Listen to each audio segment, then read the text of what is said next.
Don't need my email anymore.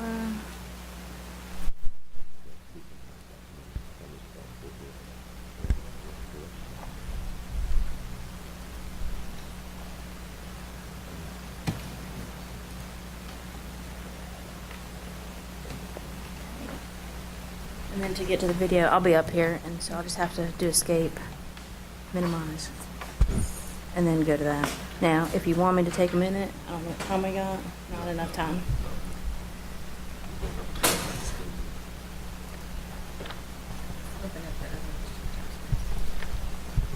This one?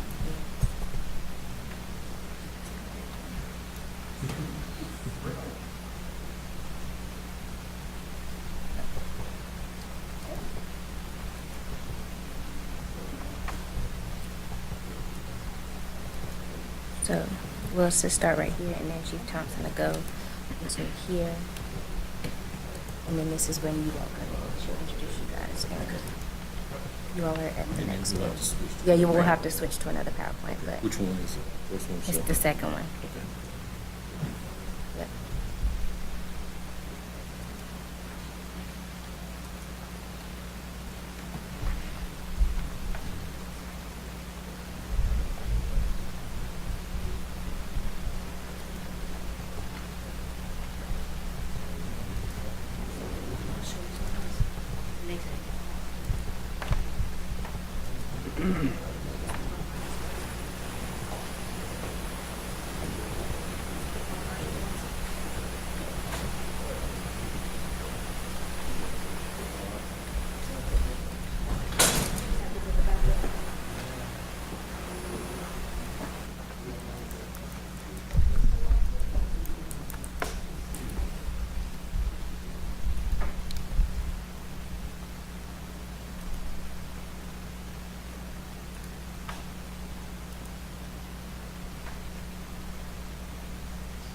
We do have a live stream, right?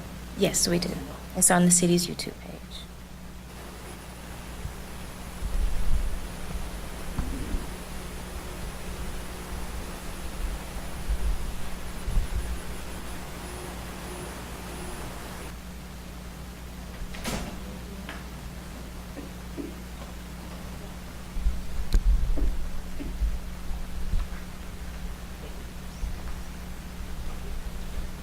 I'll do a mic check for all you media people.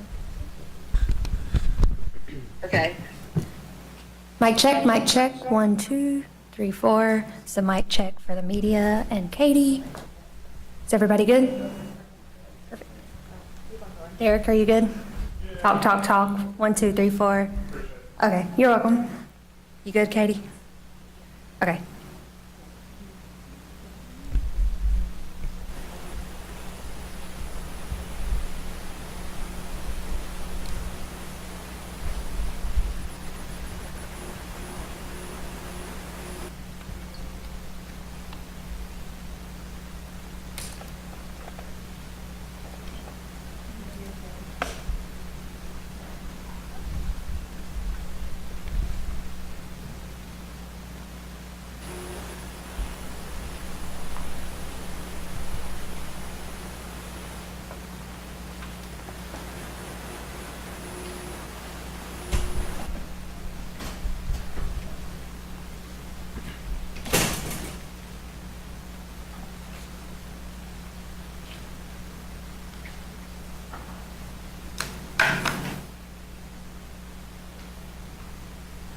Good morning, everyone.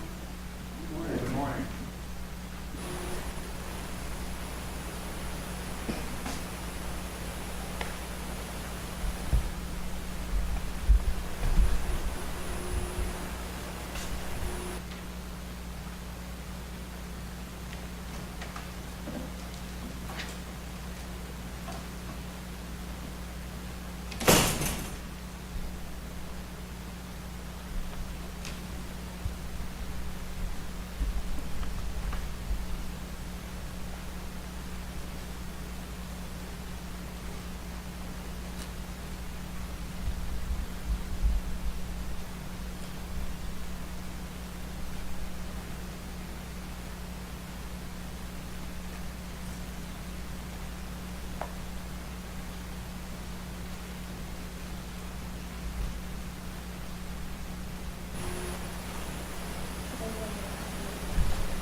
Good morning, everyone.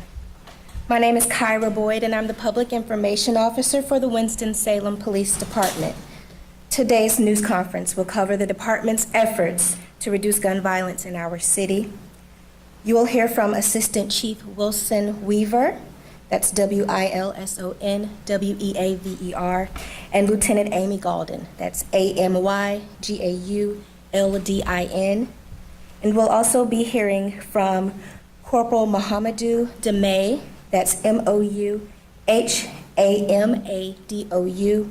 Demay, DIME, from our Traffic Enforcement Unit.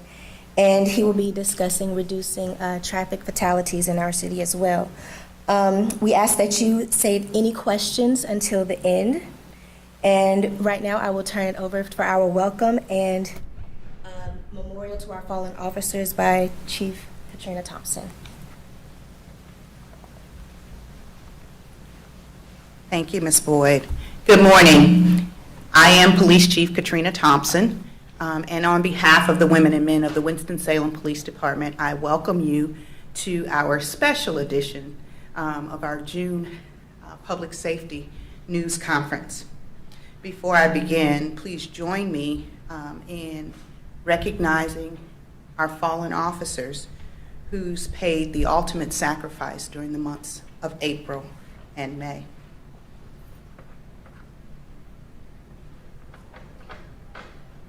Senior Police Officer Bobby F. Bean.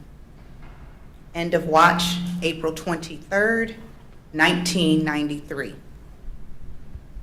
Officer Bean was shot and killed while serving a search warrant for drugs. The suspect, a 38-year-old male, was found guilty of first-degree murder and received a sentence of life in prison. Patrolman Michael M. Vickers.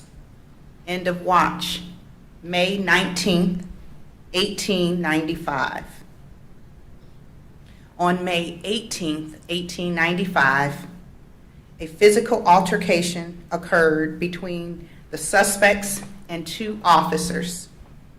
During the altercation, the suspect produced a handgun and shot Officer Vickers, and he died the following day. The suspect was convicted of second-degree murder and sentenced to 25 years in prison. Now please join me in a moment of silence as we honor those officers and all of the women and men across our country who's paid the ultimate sacrifice.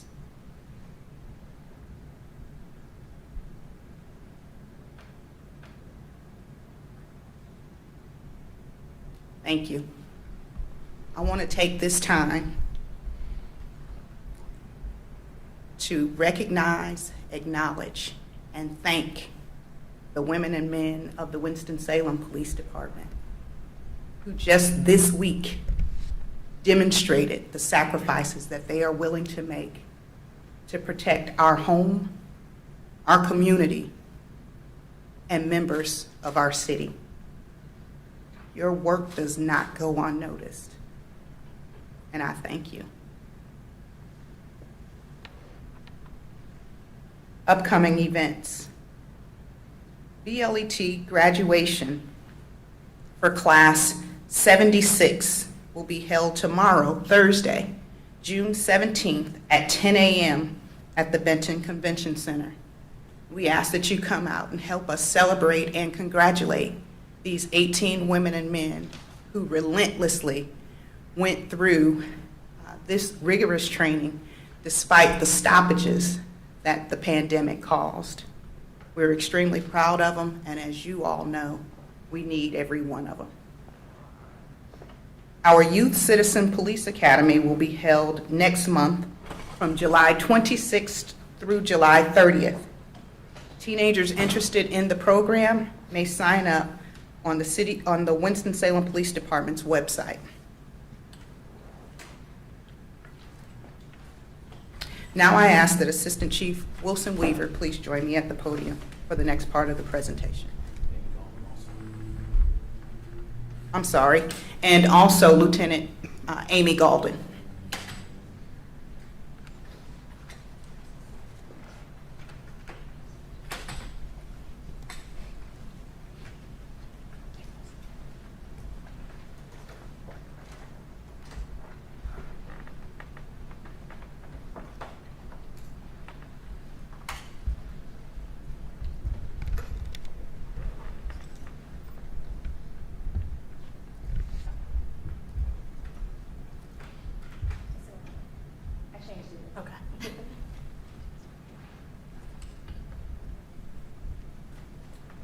Good morning, Winston-Salem. I am W.S. Weaver II, your Assistant Police Chief over the Patrol and Special Operations Divisions of the Winston-Salem Police Department.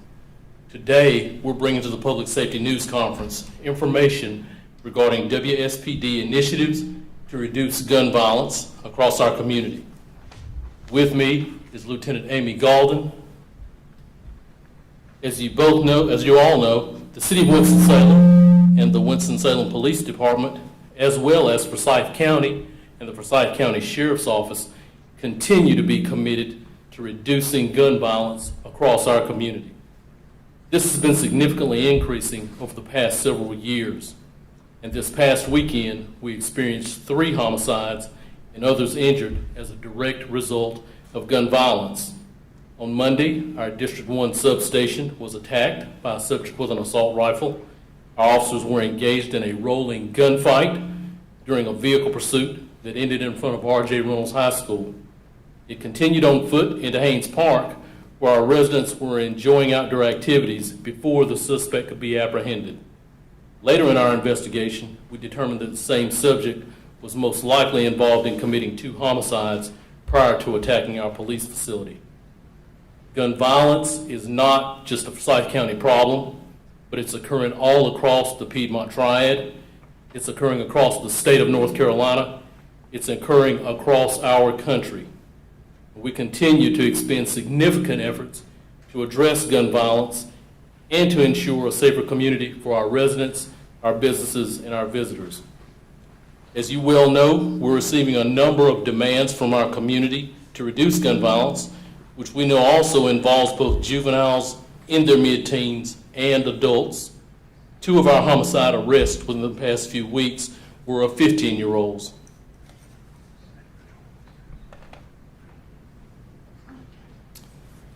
So with the Winston-Salem Police Department, our city council and city government has worked tirelessly since 2018 to start bringing technology into the fold to help us reduce gun violence. In 2018, the National Integrated Ballistics Information Network was brought in.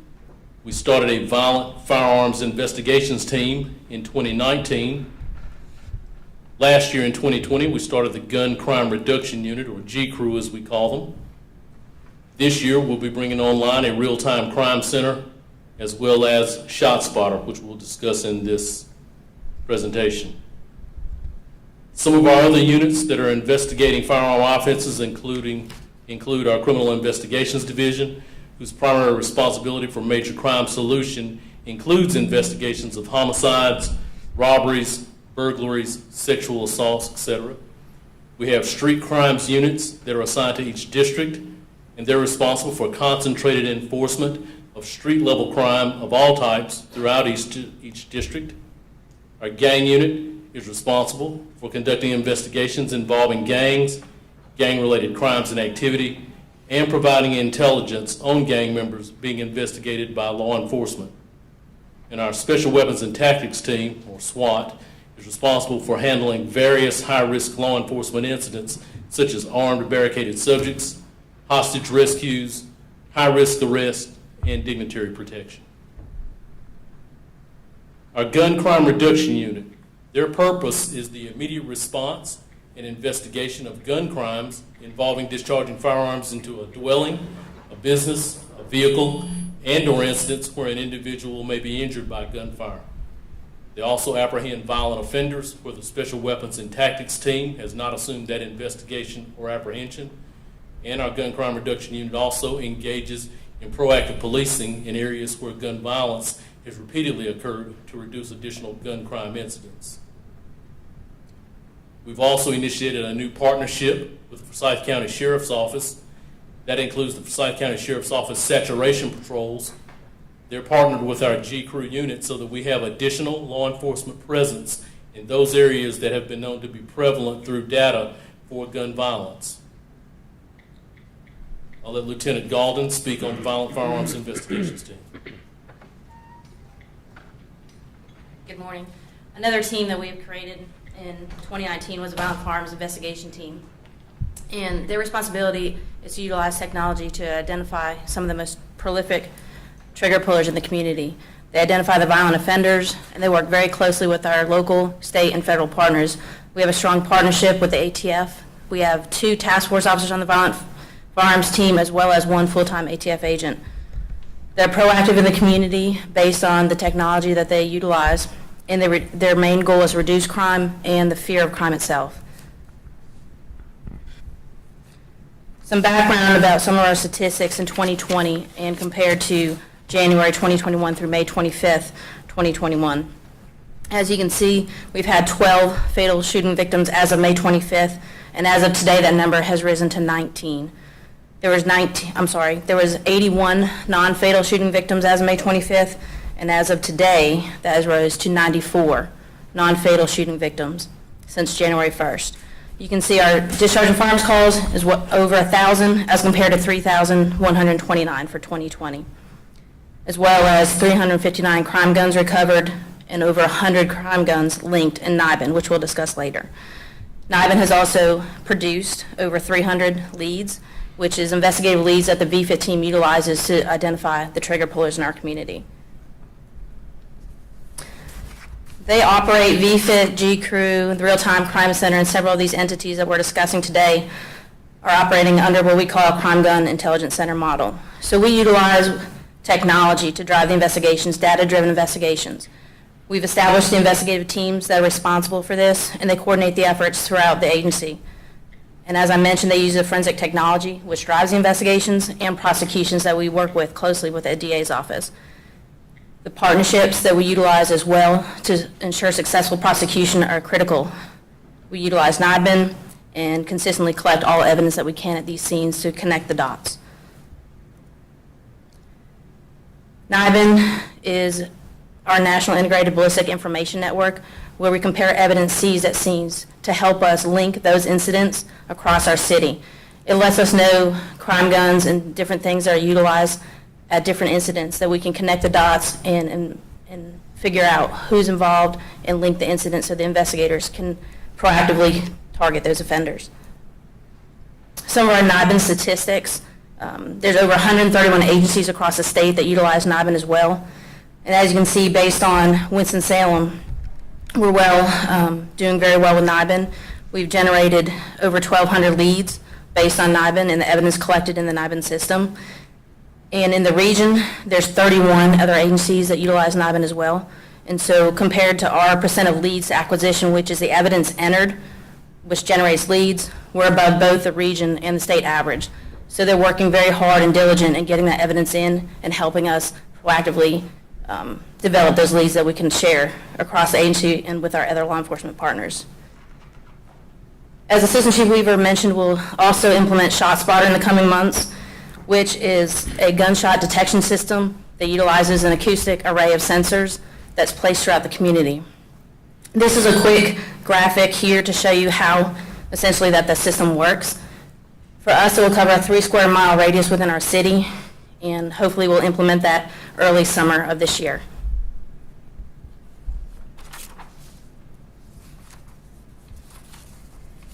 Also, our Real-Time Crime Center, we started in 2021. We started a small-scale temporary version of a Real-Time Crime Center, which is Phase 1 that you can see here. Phase 1, we just have 2 detectives assigned to the Real-Time Crime Center, and they work to actively investigate intelligence that comes to the agency and share that throughout our agency. And Phase 1, we did as a temporary setup, as the second floor of the Public Safety Center is being renovated, and we received the 2020 Strategies and Policing Innovation Grant, which will fund the full-time Real-Time Crime Center, which will be housed on the second floor of the Public Safety Center.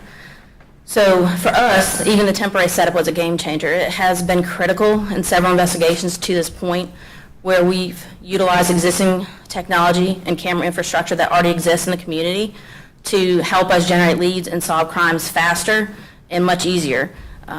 It has been a game changer for us. It's really helped us in investigations where prior to that technology, we wouldn't have been able to do so. In Phase 2, we anticipate a much larger room, and we'll discuss that later, and have a media day that when we have that developed, we'll be able to share with you all. And it will have additional personnel assigned to where we can capitalize on existing camera infrastructure and other resources and technology that we hope to implement as part of the full-time project.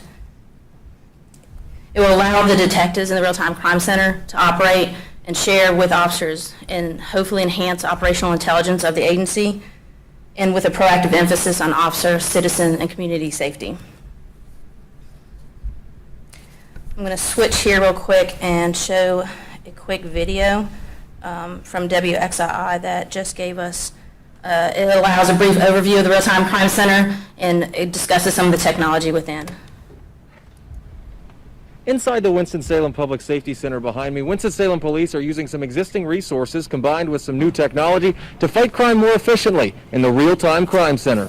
So the Real-Time Crime Center has been a long-term goal for the agency that we've been able to develop recently. In January, we began the temporary setup of our Real-Time Crime Center, which is just a small-scale version of what we hope to evolve into.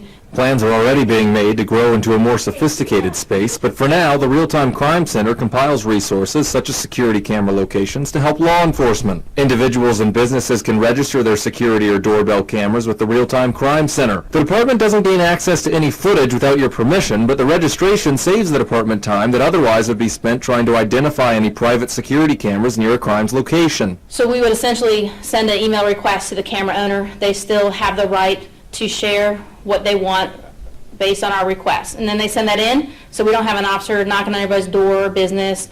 It saves time for the person who owns the camera footage, and we're able to do it obviously much more efficiently and get things done and hopefully solve crime even faster. Funding for the project came from a $700,000 grant included in the 2020 Strategies for Policing Innovation project. Lieutenant Golden says respecting individuals' privacy remains a priority. And it's really just utilizing existing camera infrastructure throughout the city. So it's not going out there doing anything new or anything different. It already exists. It's just how we access that is what we're changing. In fact, it was a nearby camera registered with the Real-Time Crime Center that helped police make an arrest in the Monday night shooting of a 4-year-old boy on New Hope Lane. Lieutenant Golden says the center can even utilize the technology to help other agencies. For instance, if we have trauma victims, whether it's gunshot related or accident related, we're able to ascertain what kind of injury they sustained and relay that to medical facilities in the area, so they're able to prepare for treatment. And the hope is to have the full Real-Time Crime Center available for use by the end of this year, and anyone who wants to register their camera can find a link to do so on our website. In Winston-Salem, Fort Hatchet, WXII 12 News.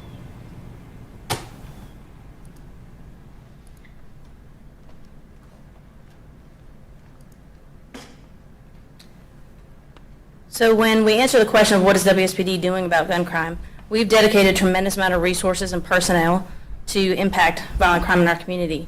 As you can see here, the Real-Time Crime Center goal is to be the hub of some of this information and utilize the technology within our community. We worked hand in hand with our partners and other entities involved in conjunction with the Real-Time Crime Center include, as we discussed, VFIP, NIBIN, G-Crew, ShotSpotter. And I'll briefly mention the Community Connect Sharing Program and Camera Registry as well, which was mentioned in the video.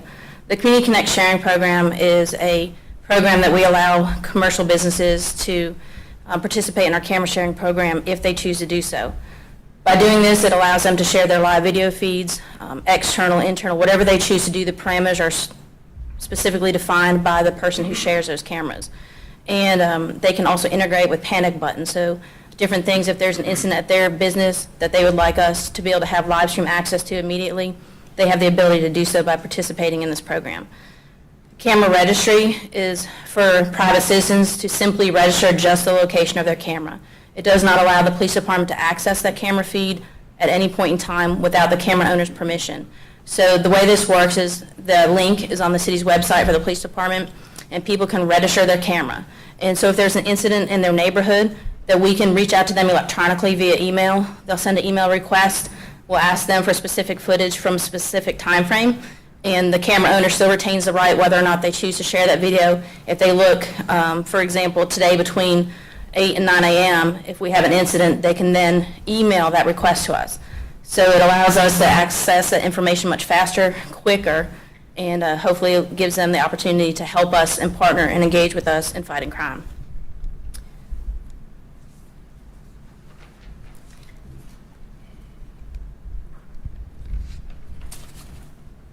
So as you're aware, our city council is discussing efforts at a proposed gun buyback initiative. We did that in 2014, where a total of 488 total weapons were surrendered, with a total of over $44,000 paid out to our citizens to surrender those weapons. We had 297 handguns, 84 shotguns, and 107 rifles all turned in to us. We're hoping that a new initiative in this year, if this passes through our city council, will assist in this gun buyback initiative so that we can get some of the weapons that are no longer wanted off the street. Before I take questions, as a further effort for us to reduce violent crime in our community, our residents should expect additional contacts from our law enforcement officers. These are going to consist of both voluntary encounters with law enforcement as well as increased traffic stops by our law enforcement officers. Please keep in mind that every single day we receive neighborhood complaints of speeding and other driving offenses occurring in our neighborhoods that are scaring our community residents. And so what this means is if our motoring public is riding dirty, meaning that they're speeding, running stop signs and stop lights, DWI, no seat belts, loud music, no or revoked driver's licenses, no or expired registration plates, no insurance or expired vehicle inspections or any other violations of North Carolina motor vehicle law, our people should expect to be stopped by law enforcement. And we're hoping that our actions to remove illegal weapons, as well as the shooters that are traveling through our neighborhoods in vehicles, will assist in reducing gun violence throughout our community. We're available for any questions that you may have. Seeing no questions, we'll move. Yes, sir. The shot spotter, I know that's like a 3 square mile area. And when that came up in council, there was talk about, well, that's a small area. Is this going to be expanded if it works? Are we at the stage where you're going to see if it works or how it works before you expand it? And are there thoughts about expanding that to other areas? Should it prove effective in that area? As with most technology, it's rather expensive, and we received the funding to support the initial project with ShotSpotter through a grant, a $700,000 CJIT grant in 2019 is when the grant was awarded, and we're just reaching the implementation stages now. Of course, we will evaluate the technology. It's a 3-year grant, so we have the technology for 3 square mile radius over the 3-year period. During that time, we'll implement the process to evaluate the technology. So at the end of that 3-year grant, we certainly will evaluate the effectiveness of it and the ability for the city to expand that should the need arise. Is there any indication of what has been causing the uptick in gun violence, particularly in gun homicide? Is there anything that would have caused the increase? No, there's a lot of speculation. You can go through across the news organizations and see what the speculation is, but there's nothing that anybody can pinpoint. There are a vast array of guns available out here. Guns are being stolen on about a daily basis across our country. Some of those guns end up being utilized in crime. We have a low lack of caring about each other, and so people now are resolving their incidents through gun violence. When they're having conflicts, they're resolving those conflicts through gun violence.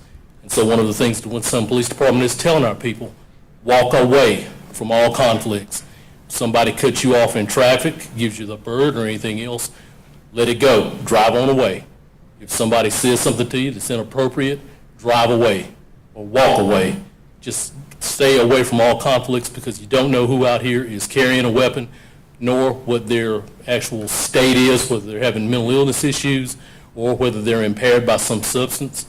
Walk away. It's not worth getting into any type of conflict now because gun violence has become so prevalent. I want to take a look at the gun crime stats that you posted up on the screen.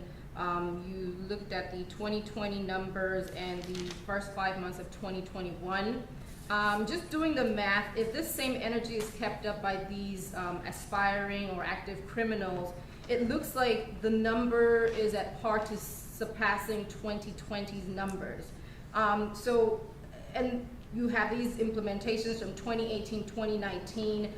Looking at it a lay term, lay eyes, it doesn't seem to me by these numbers that what you have is actually working, and you can correct me.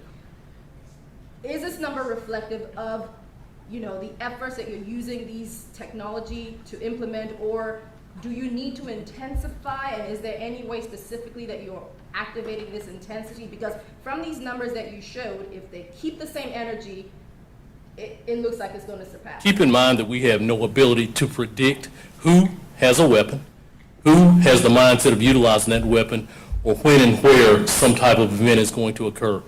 We're in a response mode to these things. We're doing all of the things that we know to do to try and reduce gun violence. And it is increasing not only in Winston-Salem and Forsyth County, but across the country. And that's just the state of where we are across our country, where we're resolving those conflicts now through gunfire. Chief Thompson has additional comments related to that. I appreciate that question. In relationship to that, we're showing you, we're asked all the time, what is the police department doing to address crime? Well, we're telling you, these are the things that we're doing to address crime. We're also telling you, we can't do it alone. It's going to take everybody in this community working together to reduce these numbers. When neighborhoods let people know that they can't come to, you can't come to my community, my neighborhood, and commit crime and think we're going to harbor you. When that attitude starts to take place, when people start to talk, we have a homicide that just occurred where over 100 people were out there, and maybe 2 people ultimately ended up coming down and talking to us. Some of this was on Facebook. A lot of it is discussed on social media. This is what the police department is doing, and we'll continue to look for ways to reduce crime. But we can't do it alone. It's not a police problem, it's a community problem. And it's going to take this whole community and communities across the country doing their part to address it. We're telling you what our part is. Now we want to know, what investment are other people willing to make to stop this crime? If they came to the police department and shot up the police department, the substation, if they're shooting at officers, you know what they will continue to do to citizens in our community. We got to work together, Winston-Salem, to solve violent crime in our community. If there's something else you know that we can do, tell us what it is. We want it to end. I live in Winston-Salem. We want it to end. This is what we're doing, and we're thinking and talking through and brainstorming and reading and researching. We're going to training. We're talking to our colleagues. We're doing everything we know to do to solve this crime. And you're right. These numbers are being affected very, very little to change it. It's going to take all of us working together. I hope that answered your question. Can I follow up on that? Sure. The critics of police spending say we need to put more into mental health and have mental health people go out in response to a lot of these types of incidents. Can you comment on that? So tell me, do you know of and I do agree that mental health play a large part in some of what we're seeing. I believe that we have some unaddressed mental health issues. And I've said this time and time again. When unaddressed social issues, mental issues, medical issues, when those issues are unaddressed over a long period of time, they can very easily become criminal issues. Again, we've got to start dealing with the root of the problem and not just addressing the fruit of the problem.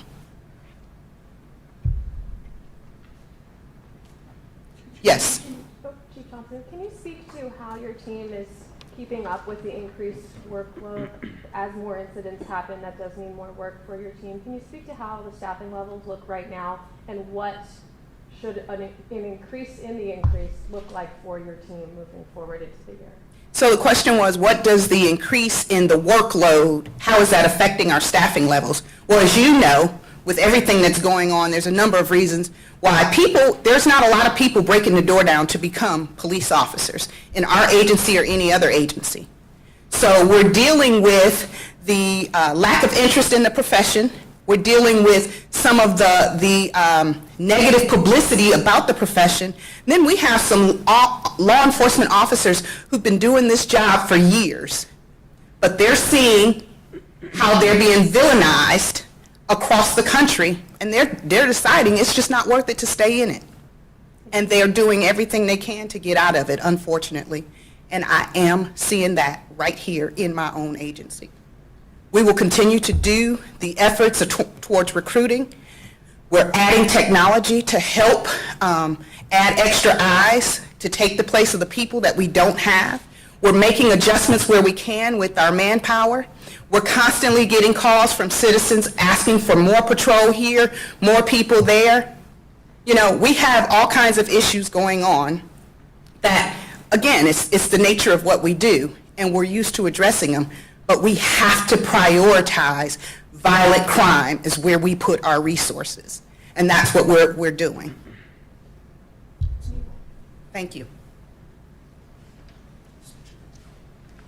There was a discussion about having information coming through on social media. I'm curious if there's conversations about other ways aside from Crime Stoppers to getting information. I can imagine it's fairly frustrating to see people not coming forward. Are there conversations about increasing information from the community? We have Twitter. We're also utilizing social media through Facebook, through the City of Winston-Salem page. So yes, we're trying to reach out to as many people as we can to get all types of information. You know, Crime Stoppers is always available. We've got a text-to-tip program that's also been placed in an order for us to receive information related to these crimes. A lot of this information, we just need to be pointed in the correct direction so that we can try and solve those crimes. Next, I'll introduce Officer Mohamedou Damay, who's going to talk about some of the speeding issues that we're having throughout our community.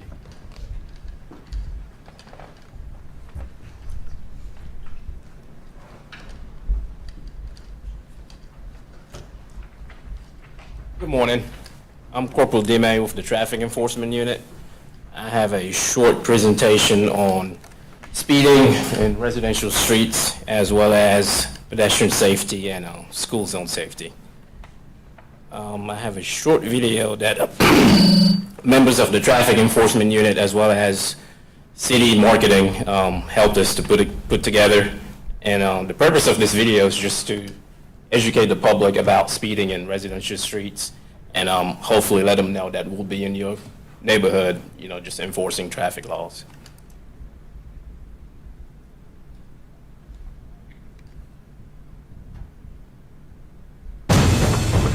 Hey, I'm also Don with the Winston-Salem Police Department Traffic Enforcement Unit, and I'm here to tell you how you can help protect lives just as we protect and serve the community. Speeding in residential areas and neighborhood is the most common citizen complaint that we receive at the police department. Even the city council members are receiving the same complaints. This issue is one that can only be fixed if we all come together as one in the community. Speeding in residential areas is dangerous to pedestrians, bicyclists, and especially to our children that are outside playing. This is why we are stepping up our enforcement of speed limit on residential streets. We want to reduce the number of traffic crashes and fatalities in residential areas and neighborhoods. Our job as police officers is to protect lives and properties. As a member of the Traffic Enforcement Unit, we believe that strict enforcement of traffic laws does improve compliance and reduces the number of traffic accidents. Keep watching for what could be you the next time you're caught speeding in a residential area.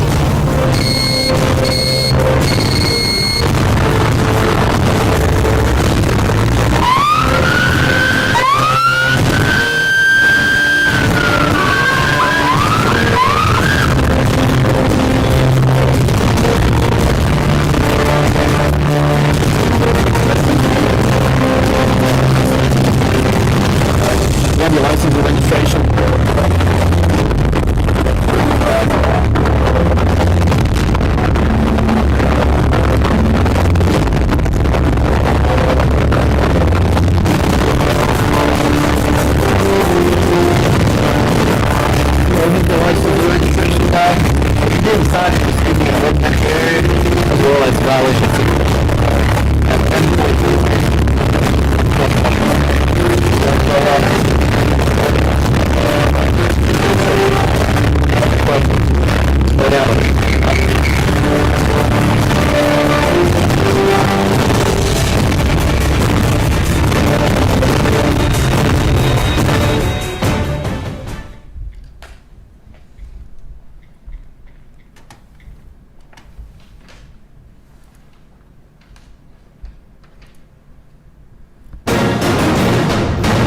delightful.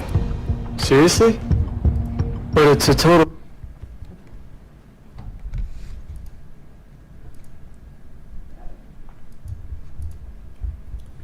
So for the past couple of years, the traffic enforcement unit been doing LiDAR campaign around the city, but our focus was the major thoroughfares. So for example, Highway 52,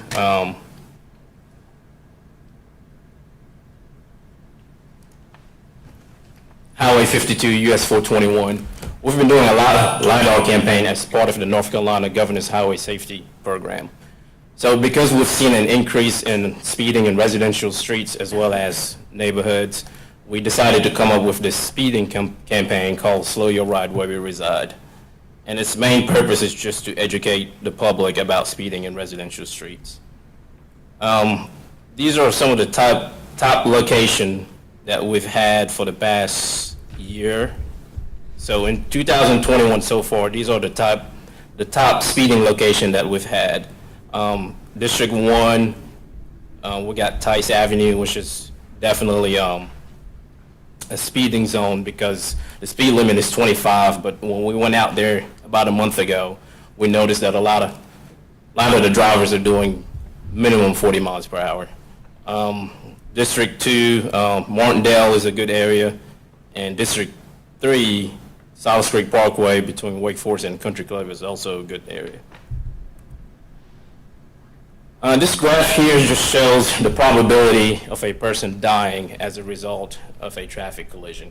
So if a driver is doing 20 miles per hour, he or she has a total stopping distance of 110 feet. So the black shaded area is just your perception reaction distance, and the yellow area is actual braking distance. So that gives you a total stopping distance of 110 feet. And at that speed, there's a 10% probability that the pedestrian might die as a result of the crash. At 30 miles per hour, there's a 50% probability that that person might die. And at 40 miles per hour, it goes to 90%. So you think about it, on a 25-mile speed limit, it's easy for you to do 40. And at that speed, if a child or a pedestrian darts onto the roadway, there's a 90% chance that that person might not survive the crash. And depending on, the weight of your car and the speed as well.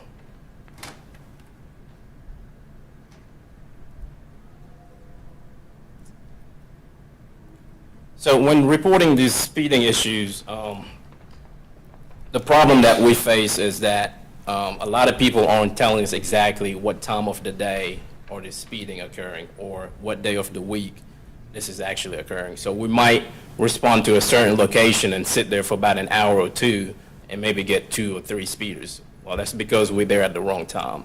So when reporting these speeding issues, it's definitely beneficial if you tell us exactly where it's occurring, the time, and the date.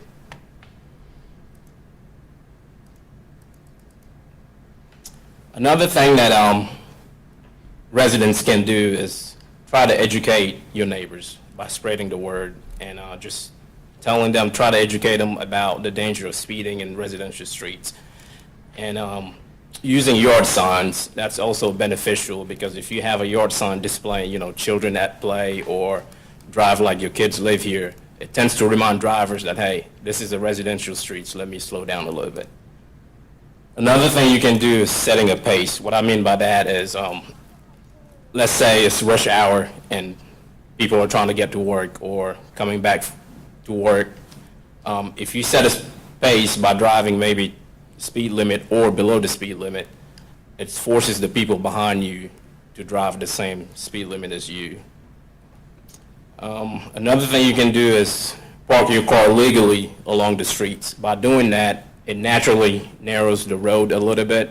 That way people are forced to slow down. Reminders, always obey the speed limit. If you see people outside, give them the courtesy and slow down. If you can't see them, they can't see you. Always check your blind spots. Be extra cautious for children playing while you back up. But with technology now, backup cameras, that definitely helps a lot. This brings us to our next presentation, pedestrian safety.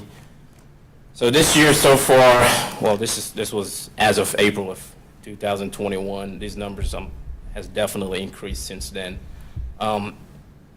As of April of 2021, we had 16 total pedestrian crashes, 2 of which resulted in a fatality. And in 2020, we had 89 total pedestrian crashes, 4 of which resulted in a fatality. And in 2019, we had 1, and in 2018, we had 9. These numbers definitely increased due to the pandemic. A lot of people, we weren't enforcing traffic laws back then just because of the pandemic and everything going on. But and just a reminder, like 100% of these crashes happen outside of crosswalks. So people are just crossing the road and not going to the next intersection and using a crosswalk. So a lot of the drivers aren't seeing these people as they cross the roadway. The last fatality that I had on Solace Creek Parkway, it happened right across from Forsyth Hospital. The pedestrian was crossing from Haynes Mall onto the hospital, and it was late at night, it was dark, so the driver could not see him. And there was a crosswalk just right next to, right up next to the intersection.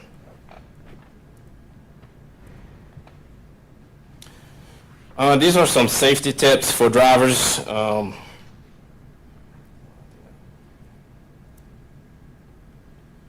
So things that drivers can do to reduce pedestrian fatalities. Number 1, just stop for pedestrian in a crosswalk. Follow the speed limit, never pass a stopped vehicle at a crosswalk, and slow down in school zones.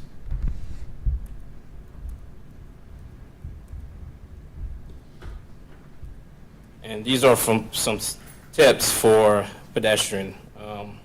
Number 1, pay attention. Avoid using electronic devices such as iPad and cell phones. Use the shoulder and face oncoming traffic, and use sidewalk when available and be visible. Especially at night, it's definitely beneficial to wear something reflective where drivers can see you. This brings us to school zone safety. Just to remind drivers, I know school is out now, but with things going back to normal, we're definitely going to see an increase in school zone violation. So on a 2-lane roadway with a center turning lane, vehicles supposed to stop in all directions, including the turning lanes. On a 2-lane roadway with double yellow line, vehicles supposed to stop in both directions. And on a roadway with 4 lanes or more with a center turning lane, only the vehicles traveling in the same direction as the school bus supposed to stop. The vehicles traveling in the opposite direction supposed to use caution. Same thing here on a roadway with 4 lanes or more with a median barrier. Vehicles traveling in the same direction as the school bus is supposed to stop. If you're traveling the opposite direction, just use caution. Just a little reminder, reduce your speed as you drive through the city, and just don't drive distracted. Avoid using cell phones and navigation system and everything else in the car. I think that's the end. Any questions?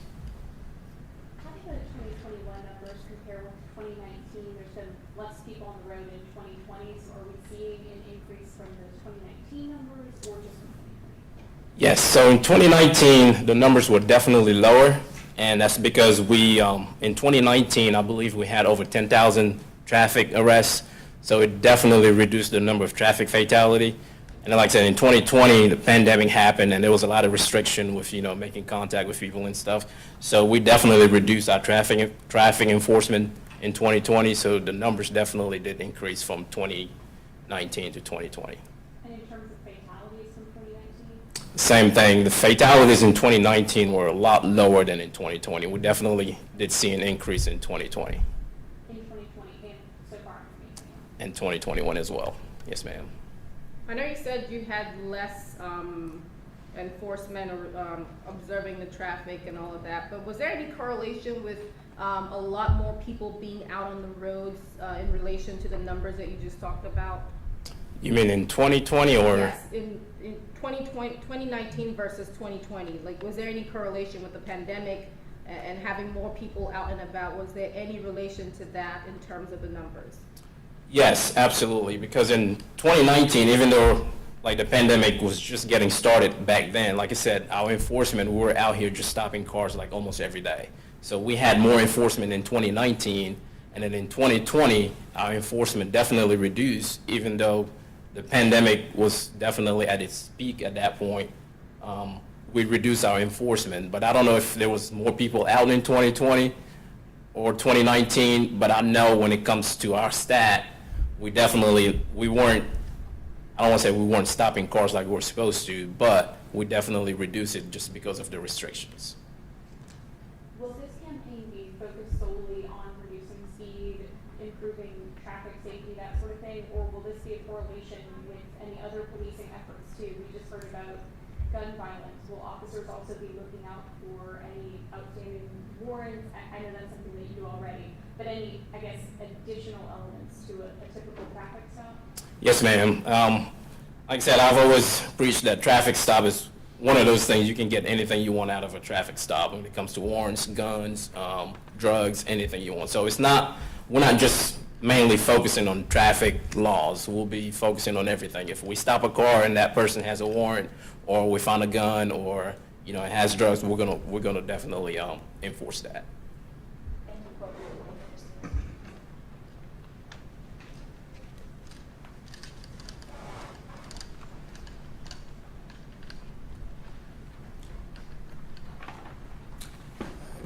Good morning. I'm Rod Ring with the City of Winston-Salem Department of Transportation. I'd like to take just a few quick minutes to give you an overview of our traffic calming program. Back in early 2000, the city council members adopted what we call our traffic calming policy. Prior to that, we didn't have a mechanism to address mainly speeding concerns on residential streets. The policy sets forth a process by which neighborhood folks can get together, form a task force, submit a petition for traffic calming, and we'll work with that task force to come up with a collaborative effort to address mainly speeding problems. It's a highly interactive process that involves at least one neighborhood meeting to send out the proposed plan to the neighborhood. Ultimately, it culminates in a vote that requires at least 70% of the adjacent property owners to approve the plan. And after that, the approval takes place, we take it to council for council approval, funding, and then we send it to our field crews for installation. There's mainly two different types of traffic calming measures that are at our disposal. We have what we call horizontal measures, which could be as simple as markings, edge line, center line. It could be curb extensions, traffic islands. In certain instances, it could even be traffic circles. The other category of traffic calming measures are vertical measures, typically what most folks think of as speed humps or speed cushions. In both of those different measures, what we're trying to do is influence driver behavior. Most of us want to get where we're going as quickly as possible without hurting ourselves and anyone else. So what we're trying to do is influence that behavior by lowering drivers' level of comfort, either visually or physically. So that is a real broad stroke description of the City of Winston-Salem's traffic calming policy. If you'd like for more information on the policy, you can go to our website at cityofwinstonsalem.org, Transportation Department, and then Safety. You can contact CityLink to request more information, or you can contact our office at 336-727-2708. I'll be happy to entertain any questions. All right, thank you.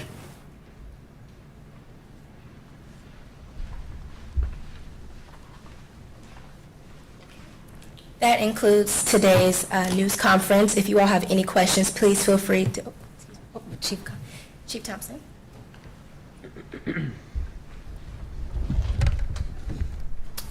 I'm sorry, Ms. Boyd was not aware of this. Just since this news conference has been going on, I've been provided some updated information on our last homicide Due to the efforts of, continued efforts into the investigation by members of the Winston-Salem Police Department, we, as we speak, have just completed serving a murder warrant for the murder of Miss Glenda Corrier, 84-year-old Glenda Corrier, the grandmother of our shooter and resident of Taborview. As I said, this is unfolding right now, but I wanted to provide you guys the latest information I've received. And I believe Mr. Scott? Yes. Mr. Scott. So Mr. Scott has been charged, William Scott has been charged with the murder of his grandmother, 84-year-old Glenda Corrier, here in Winston-Salem. I'm sure you probably want to know about what's going on with his mother, that homicide, and I'm going to just refer you to the Forsyth County Sheriff's Office. As you know, they are handling that. Thank you.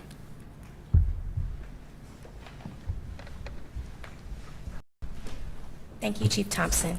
If you all have any questions, you can direct them towards me. My email address is kirab@wspd.org, and I will see that your questions get answered. Thank you all.